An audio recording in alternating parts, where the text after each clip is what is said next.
Hello കൂട്ടുകാരെ. അപ്പോൾ ഞാനിന്ന് എൻ്റെ മോർണിംഗ് റൊട്ടീൻ, അതായത് ഞാൻ കുളി കഴിയുമ്പോൾ ഒരു സ്കിൻ കെയർ, ഞാൻ മേക്കപ്പ് ചെയ്യുന്നൊരു രീതി സിമ്പിളാണ്. ആദ്യം ഞാൻ തല കുളിച്ചിട്ടില്ല കേട്ടോ, എനിക്ക് വയ്യാത്ത കാരണം ജസ്റ്റ് മോയ്സ്ചറൈസർ അപ്ലൈ ചെയ്യും. ഞാൻ നിവ്യയുടെ മോയ്സ്ചറൈസറാണ്, ഒരു 3-4 വർഷമായിട്ട് എനിക്ക് അതാണ് കംഫർട്ടബിൾ.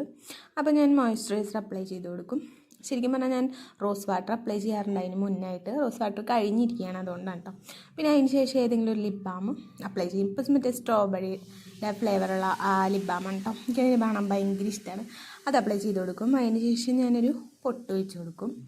പൊട്ട് വെച്ച് കൊടുത്ത് കഴിഞ്ഞിട്ടുണ്ടെങ്കിൽ എന്താ പറയുക, നമ്മളെപ്പോഴും പോലത്തെ കല്യാണം കഴിഞ്ഞ ഒരു ചെയ്യണ പോലെ തന്നെ ഒരു കുങ്കുമം വരച്ച് കൊടുക്കും നെറ്റിയിൽ. അതിന് ശേഷം ഞാൻ ഒന്നും ചെയ്യില്ല. ചില സമയങ്ങളിൽ കൂറി തൊട്ട് കൊടുക്കും, അങ്ങനെ കൂറി തൊട്ട് കൊടുക്കും. അപ്പോൾ ഇത്രയേ ഉള്ളൂ കേട്ടോ എൻ്റെ ഒരു കുളി കഴിയുമ്പോഴുള്ള മേക്കപ്പ്. അപ്പോൾ എല്ലാവർക്കും വീഡിയോ ഇഷ്ടമാണെങ്കിൽ ലൈക്ക് ചെയ്യുക, കമൻറ്റ് ചെയ്യുക, അതുപോലെ മറക്കാതെ ചാനലൊന്ന് സബ്സ്ക്രൈബ് ചെയ്യുക. അപ്പോൾ ഓക്കെ, ബൈ.